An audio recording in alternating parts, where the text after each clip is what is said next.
So I started out this morning doing what I usually do with just checking up on YouTube while drinking some coffee, and I came across a video off of Asmongold's channel where he was introduced to a clip from People Makes Games, where they talk about a diversity crisis at Valve.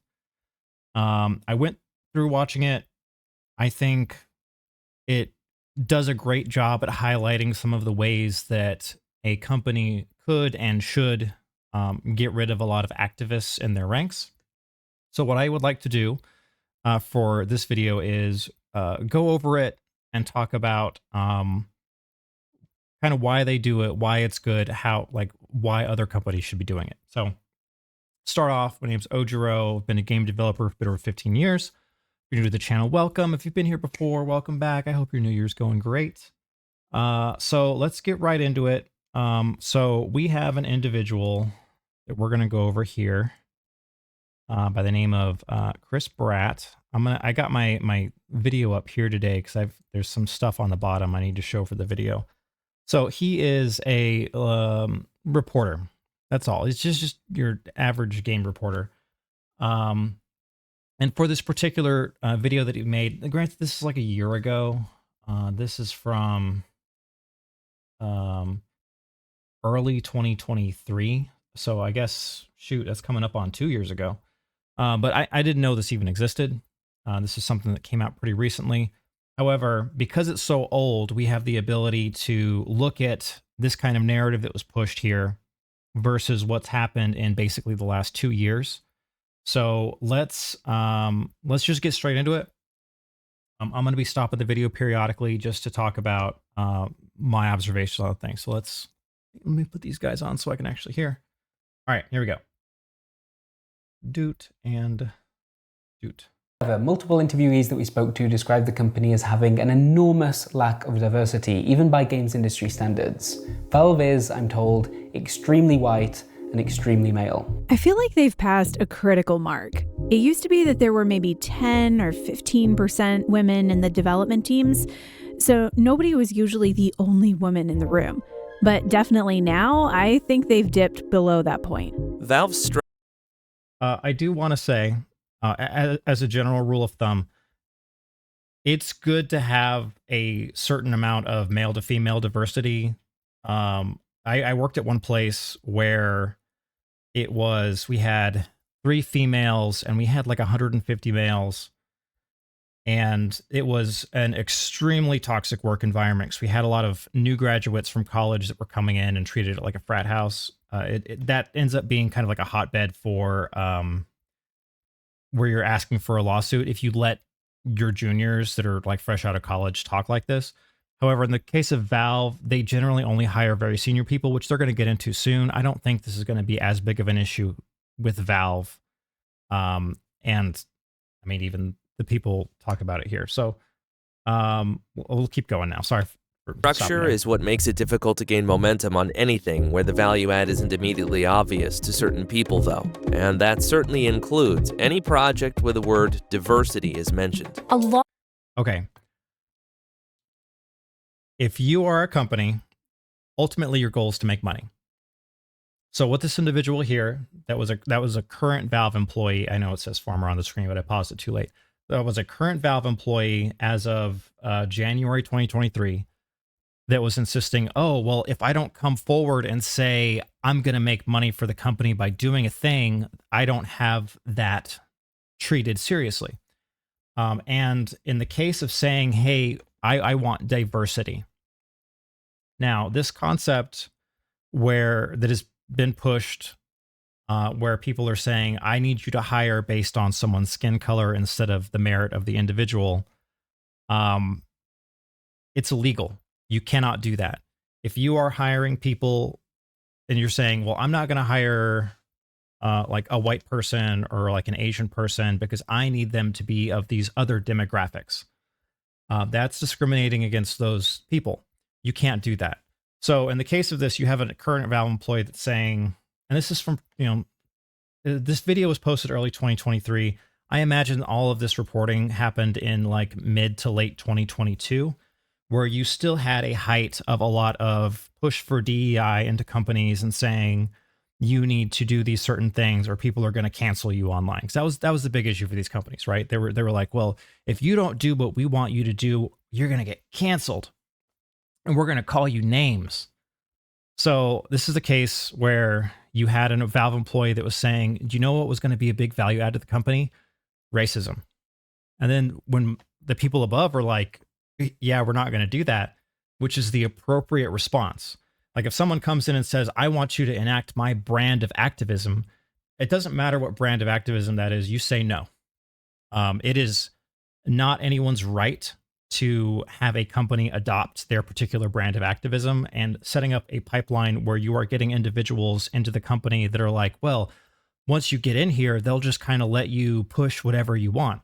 That is inappropriate when you're working at any company, games company especially, which I'm gonna put Valve in that category of a games company.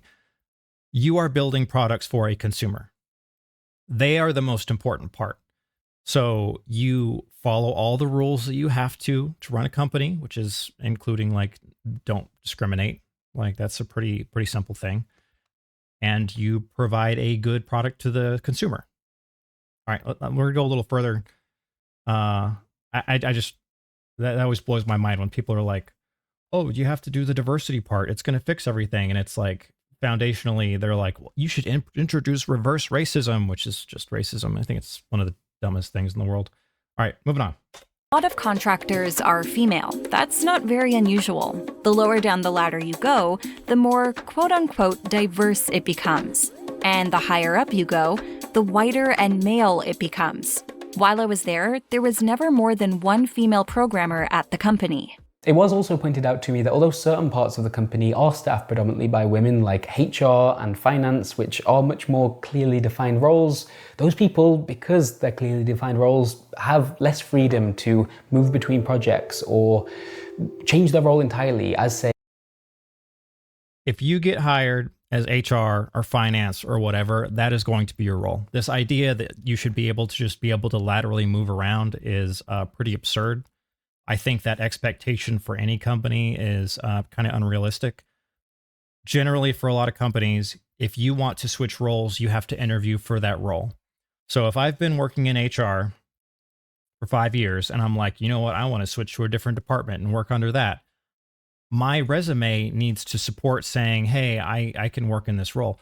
Because ideally, you should be hiring the best person for the role.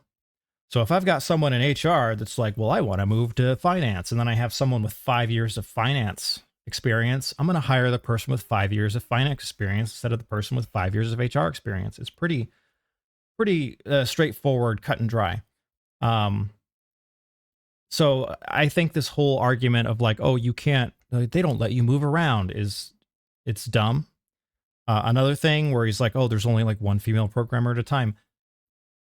It is hard to find female programmers. You do not have a lot. Like, it is a predominantly male field. You have a lot of guys that get in to become programmers. They are there, like, but pretty much every company I work at, we maybe have a few. Like, I think the biggest place I worked at was Disney for a quick minute. We had 300 or 400 people at an office in, I think it was Palo Alto. And we had a lot of females. It was mostly art. Art was overwhelmingly female. But when it came time to programmers, I remember seeing one for sure. I don't remember if there were any other females. And this is the Bay Area, where it's like extremely diverse and people are very much like, I guess at that time, like DEI wasn't as big of a deal, but it was very like, you had you had the smartest population in the world in one location because people were paying a lot of money. And a lot of people were just coming into the Bay because they were like, this is what I have to do. There's just not a lot of female programmers, at least in games. It is, you could find it to be an acute issue in some studios where they don't even have female artists in some cases, where it's just all men. And I've worked with some women that are like, I interviewed at this place and like this senior person that was a female at the company was like, look, if you join this company, you're going to be the only other woman at this company. And they do that as a warning because it's a toxic environment. Kind of like where I was getting at earlier, where having a certain like level of females is important when you have a lot of junior individuals to keep that toxicity from festering in certain groups where you have bad managers and bad leads. But complaining that there's not a lot of female programmers, that's just how it is. Like, you can say it shouldn't be that way, but just because you want something doesn't make it happen. All right, moving on. Next part of the video. An engineer might. So what's going on here exactly? What is it about Valve that makes this problem even worse than at similar sized games companies? Well, let's start here. All right. Sorry for stopping again so fast. What makes Valve worse than similar sized game companies? The one thing, similar sized game companies, at this point in time, 2022, 2023, you have had a huge push for diversity in this company, and we've seen a lot of what these companies have produced by now, which is, you know, beginning of 2025. We're seeing it late 2024, where games were coming out and they were absolute garbage. These companies had fully embraced a lot of practices where they were hiring based on skin color or sexual orientation instead of the quality of the individual. And we saw what was being generated from this, because the most important thing to those companies was not merit. It was immutable traits or who you slept with. It was a very dumb, bad business decision so that they could pander to a minority of people. All right, moving on. Valve states in its own handbook it's not good at mentoring people, nor does Valve have an internship program or a college graduate pipeline, and that's by design, because remember, its ideal candidate is a high-powered, self-directed, senior decision maker. By its own admission, Valve only hires senior people. That compounds the issue, because part of making any field more diverse is that you have to start introducing diversity into it. Valve's not going to be one of the places that helps in that, because it doesn't hire junior people, which means your pool of diverse hires is even smaller to begin with, and it's going to be so much harder to hire someone who is a woman, or isn't white, or any of the things that isn't your average Valve employee profile. There have been Again, you cannot discriminate. And if they are only hiring senior people, if you've got, for example, if a lot of people have come in to these companies as activists, and we've seen some companies where people are like, I'm going to leave the games industry because I made a bad product, I blamed the consumer, and I'm getting flamed on social media, I don't want to deal with this anymore. You have some people that get into the games industry where they're like, if people, where they're like, oh, you have to add like LGBT characters into the game or you're trying to erase me, which is a absurd mindset that saying like you need to add like characters in a game or that fit my worldview or else you want to cause me harm. It's a delusional mindset, but you see it on some people. And again, Valve wants to hire senior people. Average revenue per employee at Valve is $19 million. So keep that in mind. This strategy that Valve has done where they're like, I don't want to deal with a bunch of people that need to be babysat, because babysitting people is exhausting. I don't like dealing with interns. I don't like dealing with a large number of juniors because they are time sucks. They end up asking a lot of questions. They end up needing a lot of help. And then I, as a senior, can't get my work done. And empirically, my work's going to be more important than telling some junior engineer, hey, why didn't you Google this? Which is like 50% of the questions you get. And they're like, I don't understand this thing. And it's like, okay, did you Google it? And they're like, well, no, not really. And it's like, well, the fuck did we hire you? In the case of interns, I at least get it because most of them are bad. All right, moving back. Efforts made over the years by various employees who've pushed to make Valve more representative of the world around it. However, I'm told these efforts are largely blocked by either the company's structure or its leadership. Take stat ranking, for example. To be able to properly judge the value of someone's work through stat ranking, you need two things. First of all, you need to have actually seen them do that work in the first place. And secondly, if you have seen it, you need to understand that work enough to recognize it as something worthwhile. When it comes to this idea of you doing the work that you think is the most valuable, the people who usually think the business can improve by having more diverse representation are the people who are not in the majority. All right. So what can we learn from this statement? We saw early on where they were like, oh, look, Valve used to be more diverse, but it became less diverse over time. So when I read this and what I get from this is you have people that are in a minority at Valve. They get caught up into this activist idea where they're saying, you know what we need to do? We need to start discriminating in hiring practices so that we fix the diversity issue, which again, illegal, can't do that. So you've got individuals that you see here, former Valve employee. This person has put it in their mind where they're like, Valve is bad. I'm being discriminated against. We need to introduce diversity. They're putting themselves at odds with their colleagues. Let me see if this person says anything else here. That work is exhausting and it is way less measurable. It's less measurable because you're not introducing value. If you're trying to push ideology, the measure is you're not getting work done. At the end of the day, am I going to get counted for doing all this work? Some people say yes, but I don't know, man. It's former Valve employee. They got counted. They left. not like shipping a game or working on a very specific shippable feature. If you're tying your performance to how many non-white dudes you hire, that's a dangerous combination. It feels extreme. Okay. Again, this individual is too focused on race. If I'm working at a place, I worked at a place, we had a Hong Kong office, it was all Asian. I didn't sit there and say, oh, this place is too Asian, because the people around me were good at their jobs. That was all that mattered. Same with any other like locations throughout the world that we have. Those locations are going to be representative of the job market of those locations, whether it is an office in Poland, Ukraine, or in Serbia, India.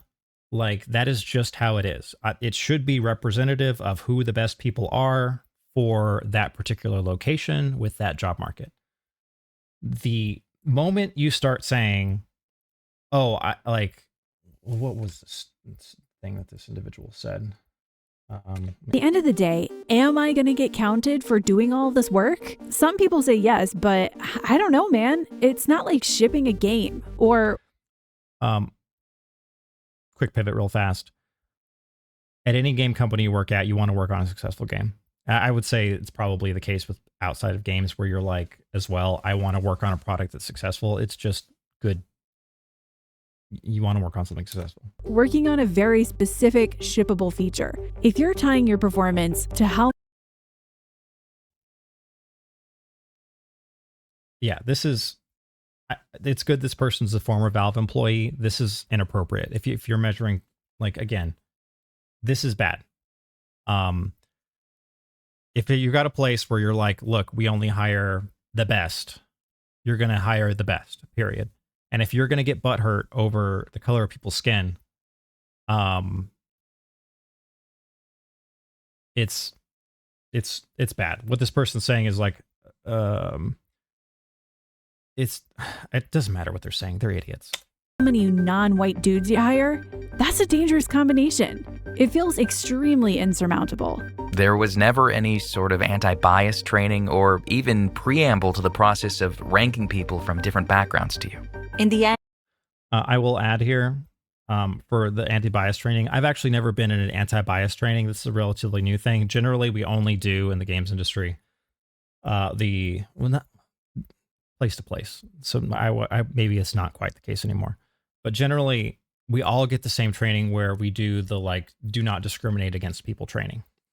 The bit that I do understand about the non-bias training is where you're saying, oh, you need to be aware of your privilege or whatever. I would argue a lot of them that I've seen are racist in nature, because you should not be doing this thing where you shame someone for the color of their skin. It should all be based on merit. And it was like, why am I fighting these uphill battles and try and make the tiniest incremental positive changes when I could be doing better and more satisfying work elsewhere? Former Valve employee, she did. This person foundationally misunderstood their role. At Valve, you're making products for people. You're making the store nicer. You are working on games rarely. Deadlock looks really good. It plays well too. But this person is put in their head where they're like, oh, I have to fight a battle to introduce discrimination in this company. And I'm glad they found, maybe they found work elsewhere. I don't know who they are, but yeah, not appropriate. This person lost the plot, and they're not there anymore, which is good. I think a number of people who have left recently came to a similar conclusion. Now, Valve is famously picky about the people it hires. As the handbook lays out, hiring well is the most important thing in the universe. Nothing else comes close. It's more important than breathing. Interestingly, I agree. A lot of places, I've worked at places that did like hiring rushes, where the thought was, well, we'll just hire whoever we can, and if they're not good, we get rid of them. The games industry in particular has a lot of really bad managers and leaders that don't want to fire people because they treat them like they're friends. For example, like you'll get someone in and they'll be like, oh, I now play games with this person in the evening and it's great and it's a lot of fun. And then that person doesn't perform well. And then they don't want to fire them because they're their gaming buddy. It's a huge issue. There is, and you all have seen it with a lot of bad leaders and bad managers making a lot of stupid statements. It's because a lot of it is not based on, is this person a good lead or a good manager? It's based on, have they been here for a long time? Okay, just give them a promotion, give them a team. And a lot of those people cannot deal with conflict. anybody at Valve can be a part of the hiring process, whether they've been there for 20 years or only recently joined. You can sit in on interviews, speak to candidates, and eventually have a say on whether or not they actually end up at the company. And that's fine because you've got a bunch of senior people working at the company. So why wouldn't this, like, it's just a non-issue. One current employee told me they believe that part of what made this such a gauntlet for potential employees at Valve actually came down to some of the risks that were involved when you're doing the hiring. It's much safer to criticize someone than it is to defend them. This is a dynamic with people in general, but it's just at Valve so many things work this way, and this dynamic comes out more. It's easy to cast doubt on something because you can always seem more intelligent or discerning if you say, I don't know about that. Whereas if you speak out on behalf of something and say, I think this thing is really great, or I think this person is really great, you're opening yourself up to a much greater risk in terms of how you're perceived by other people at Valve. I think this is in general, I don't think this is like a Valve issue. Because if I were to stay up and say, I think this candidate is excellent for this role, and you have people that are not a big fan of that candidate, it is perfectly fine for other individuals to say, well, why do you believe that way? If you have a strong opinion on something, you should be able to defend it, whether it is in the hiring process, whether it is in design decisions, whether it is something where I want to make some kind of software decision. Like, you should be able to defend your point of view if you're going to have a strong point of view. This isn't a Valve specific thing. I've worked with people where they stand up and they are like, I want to do X. And then it's like, okay, why do you want to do that? And then they'll get defensive and be like, well, because this is how I've always done it. And in those cases, they're just dumb. You deal with it in whatever way the politics of the company demand. Sometimes it is, like, I've had some people make some really dumb programming decisions where they're like, I want to do X, Y, and Z. And it's like, well, that's going to take you a lot of time. Why are you doing that? And they're like, well, if I do this, it's going to make things magically better. And then it almost never does because they don't think about the broader picture. Moving on. Whereas if you said, yeah, I just don't think this person can cut it, you're really taking zero risk whatsoever. That's a very safe reaction to have. And of course, what's going to be considered riskier? Hiring someone that looks like you and sounds like you, or hiring someone from a completely different background altogether? There's nothing in an overt, sinister sense that's discriminatory about the Valve hiring process. immediately admitting no discrimination in this process. Except in the way that all hiring processes select for people that are. And the response is, well, the issue is actually all hiring processes are wrong. So you should adopt my hiring process of discrimination, and that'll fix the hiring process. It's absurd. Like the people doing the hiring. However, there are two compounding problems facing Valve. There's the existing demographic profile of Valve, but also the hiring process is so incredibly stringent and so difficult to pass people through, you're even less likely to get a diverse group of people at the end of it. To get hired, I don't agree with this assessment. Google is also another company that is an absurdly difficult place to get a job at from the engineering side of things. It's last I was looking at Google, if you wanted to become an employee, you were looking at a 4 to 6 month interview process where it was round after round after round because it was extremely stringent. I don't like Google. I think the company's a joke because it's an ad company first and foremost. They think very highly of themselves. A lot of the people that work there are retarded. Moving on. at Valve, you basically have to not get vetoed by anybody you've encountered in the hiring process. And so you're saying the hole you have to fit through is so incredibly narrow. And there are already more middle-aged white guys in the games industry than any other group of people. So those few who make it through are most likely going to be from that group. Again, I don't agree with the assessment. And with most hiring processes that have senior people on that panel, a lot of those senior people are given veto power. Especially in the case of Valve, where you're looking at $19 million per employee, you should be looking at someone saying, I expect this person to bring in a tremendous amount of value. That's just business. Multiple current and former employees tell me they believe this issue is not being addressed because Valve's leadership simply does not understand it, despite the best efforts of those who over the years have really pushed for people to take it more seriously within the company. It's not that they're knowingly or explicitly sexist or racist or homophobic or anything. It's just bias. It really ruins the argument of this where they're like, oh, this is a terrible place. Look at how awful it is. And then they say, yeah, nothing illegal is happening. Everything's above board. There's nothing, here. But it didn't have the outcome that I wanted. So I'm going to blame it on bias. You think, why bother doing outreach to some other population when we know the only thing that works is hiring people just like us? Imagine if you've been in positions of power since like 2000 and you've never really had to be accountable to anyone other than your coworkers that always look like you and think like you pretty much, and you've been extremely financially successful. You become extremely conservative and risk averse without understanding that's what you become. You've constructed all these ways to justify that you're being risk averse, but really you're just saying the status quo is fine because it's comfortable. At $19 million per employee, that's pretty comfortable. And all the arguments against this have been, I don't like the result that we're getting, so you need to introduce discrimination in the hiring process. It is wildly inappropriate. It is clearly illegal. And I think, yeah, this is the end of the section I wanted to go over. There's another section here where they talk about when Steam was like talking about, we're going to do this free speech approach. As long as it's not illegal, you can post it here. And a lot of former employees, or of course it's former employees, are like, this is unacceptable. I want censorship. I'm glad to see that these people are no longer working at Valve. This is an issue in the games industry in general, where we have people that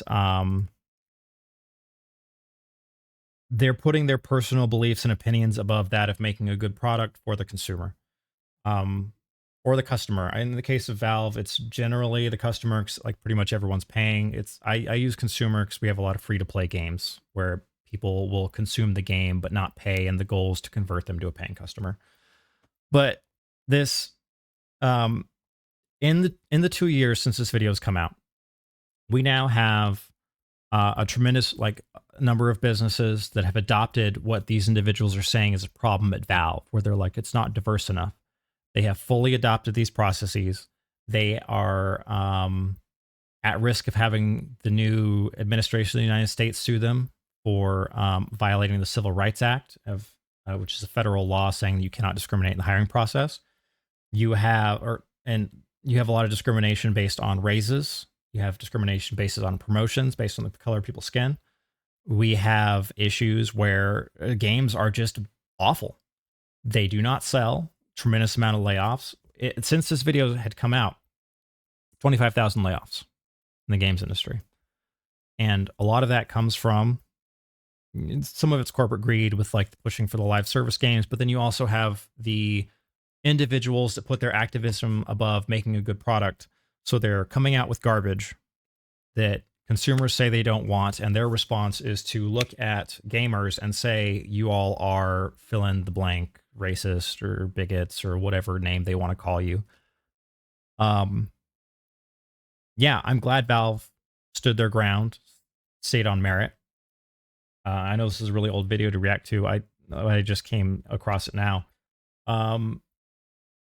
But this is how companies should be dealing with it. If people come in and they're like, I demand my brand of activism to be put in the company. One, wildly inappropriate. That is not your place to do. If a company decides to implement a brand of activism, they can do that as long as they agree with it and they want to do it. I think the best example that I can think of is the company Bissell. They do carpet cleaning products. They also help with a lot of adoption for animals. I think everyone can get behind that. When we adopted our latest little dog, we went in and they were like, oh, all the $100 adoption fees waived because Bissell's paying for it, because they were trying to get more dogs adopted into the community here in Las Vegas. That's great. Saving animals is something that everyone can get behind. There's a lot of things that people don't want to get behind, and one of that is discrimination. I know it has become really popular in certain circles that say their brand of discrimination is okay because it is for them. But in general, it's bad business all around. And in the games industry, we have seen not only the discrimination, but we've seen this thing where people cannot write good stories because they're like, well, if you write a story like that, it's going to be offensive to X, Y, and Z. It is terrible for business in general. It is extremely bad for creative businesses. Yeah, I want to talk about this today. I was initially going to make a video on kind of community managers of the industry, but I saw this morning and I just like rubbed me the wrong way. So that's it for this video for now. Thank you for staying as long with me. I'm going to put this particular video in the comments in case you want to watch the whole thing. It's like almost 50 minutes. It's really long. But yeah, thanks for stopping by. Feel free to subscribe if you want other games related content. And I hope to see you again in a future video. Farewell.